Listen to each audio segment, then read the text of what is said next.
Okay, let's dive right into this explainer.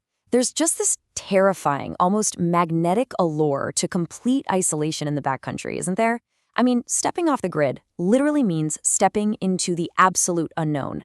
We're going to be unpacking a collection of deeply unsettling case files from solo backpackers and explorers. These are people who pushed way past the tree line, looking for peace, looking for adventure, and instead found themselves fighting for their lives against some truly inexplicable threats. I want you to really put yourself in this mindset for a second. Imagine the sheer vulnerability of solo backpacking. You are miles away from the nearest road, totally disconnected from society, and you've got absolutely zero cell service. If things go south, there's no quick rescue coming. Your survival depends 100% on what's in your pack and your own gut instincts. Now, for a lot of folks, that's a thrilling escape. But as we're going to see, that profound isolation can turn into a literal trap in the blink of an eye. And to really wrap our heads around the scale of this isolation, just consider a place like the Daniel Boone National Forest in Kentucky. We are talking about a staggering 700,000 acres of rugged terrain. Think about that number. It is an immense, unforgiving landscape. If you know what you're doing, you can hike for days without seeing a single soul. But the terrifying flip side of that massive scale is, well, if you find yourself in danger out there, you can scream for days without anyone hearing you. Let's jump straight into Case File 1, The Burning Cabin. So our first case follows an experienced backpacker named James out in the Cherokee National Forest. He was trying to outrun a violent thunderstorm and ended up forcing his way into this ancient, foul-smelling cabin to take shelter. But right away, the horror of the place became super apparent. The door handle had just a simple latch on the inside, but on the outside of the frame, there was a heavy metal bracket for a padlock. That meant the door could only be locked from the outside. The cabin's one single window was actually screwed shut from the outside, and the creepiest part? The interior wood was covered in these deep, chaotic scratch marks. Someone hadn't just used this place. They had been trapped inside, desperately clawing to get out. Yeah, James realized instantly he needed to bail, storm or no storm, but things escalated with terrifying speed.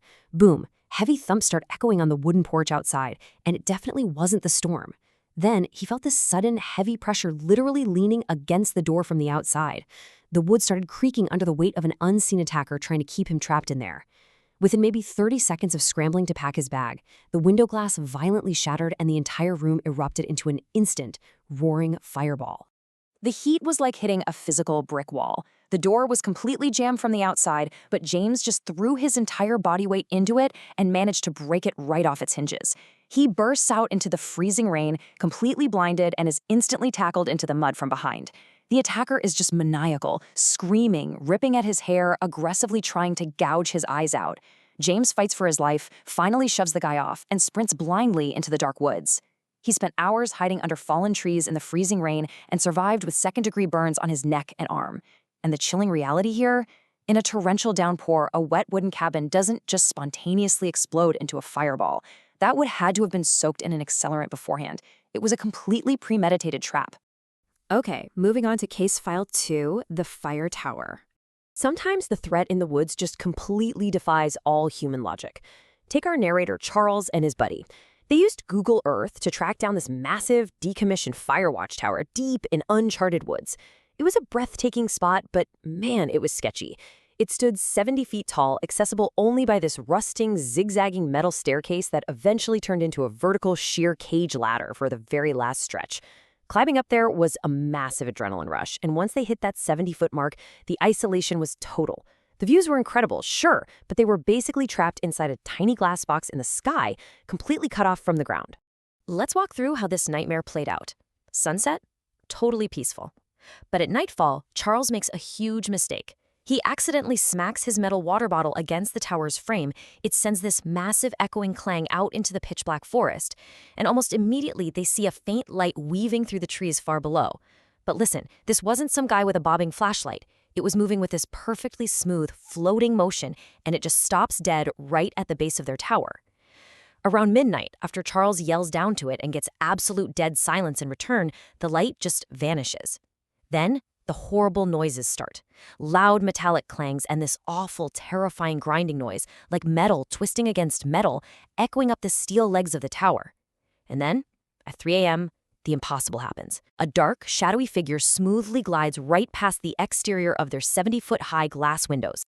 They spent the rest of the night just hyperventilating, pressed against a door in total panic.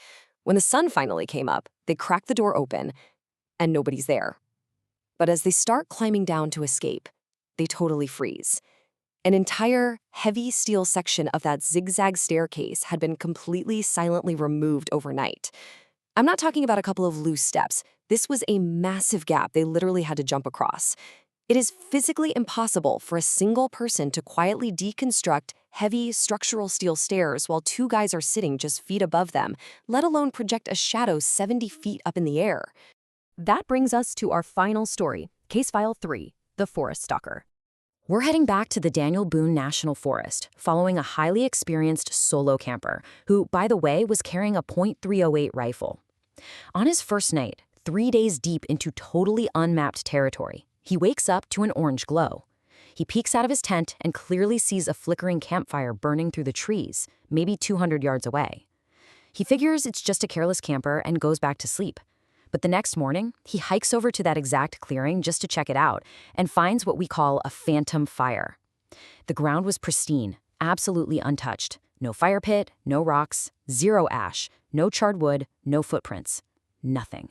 It looked like a human hadn't been there in months, even though he'd watched a distinct fire burning right on that spot just hours earlier. Unsettled? For sure. But he pushes on, hiking deeper into older, much denser forest. Well, his second night is when things really go off the rails. He gets violently jolted awake by this deafening, bone-rattling thud. A massive tree just cracked and crashed to the forest floor. 10 minutes later, a second massive tree violently crashes down, way closer, from a totally different direction. Here's the kicker. There was absolutely zero wind, no storm at all. Massive trees don't just aggressively snap in half on a calm night. And right after that, a continuous, low, rumbling groan started echoing through the woods. It didn't stop for a full minute. It didn't sound like a bear or an elk or a bobcat. Actually, it sounded completely purposeful. He spent the entire night sitting up in his tent, around chambered in his rifle, absolutely paralyzed with fear. When daylight finally breaks, he packs up immediately and goes to check out that second fallen tree. And what he finds makes his blood run freezing cold. This tree didn't fall from rot. The 3-foot-high broken stump looked like it had been violently torn apart. The wood was aggressively gouged out with these long 1-inch deep grooves carved right into the heartwood, and massive strips of bark just peeled away. It looked completely stripped and chewed. It was messy, it was aggressive, and it looked absolutely nothing like the clean cuts of a beaver or bird pecking. Something had actively worked on that massive trunk until it forced the tree down. He's backing away in absolute horror, sick to his stomach, right? And that's when he spots a small cluster of man-made items placed very deliberately right next to that torn-up stump. A blue bandana and a carabiner. He immediately checks his pack. They're his items. Whatever brought those massive trees down, whatever was making that low, rumbling growl all night, had quietly crept into his camp, dug through his gear, and placed his own items at the site of the destruction as a message. He was being actively stalked. He just ran. He ran 4 hours with his .308 drawn, feeling eyes on his back the entire way, until he finally reached his car. Surviving the unexplained. So the big takeaway from all of this is the profound psychological trauma these events leave behind, because this goes way beyond just feeling a little paranoid in the dark. These were not tricks of the mind or fleeting shadows. We're talking about tangible, physical evidence left behind by the unknown. James got severe burns from an accelerant trap. Charles faced a massive gap where heavy steel stairs were just silently dismantled. And our armed camper found his own stolen gear placed next to a completely mangled tree stump. These are real, physical scars and impossible anomalies that you just can't neatly explain away. And honestly, it completely reframes how we have to look at the great outdoors. The backcountry is beautiful, absolutely. But we have to remember it is also an ancient, untamed place, where the normal rules of society, and sometimes, quite frankly, the normal rules of reality, just do not apply. It really leaves you wondering. The next time you find yourself miles away from civilization, totally enveloped by the absolute silence of the deep woods, when you walk off the trail, what exactly is walking behind you?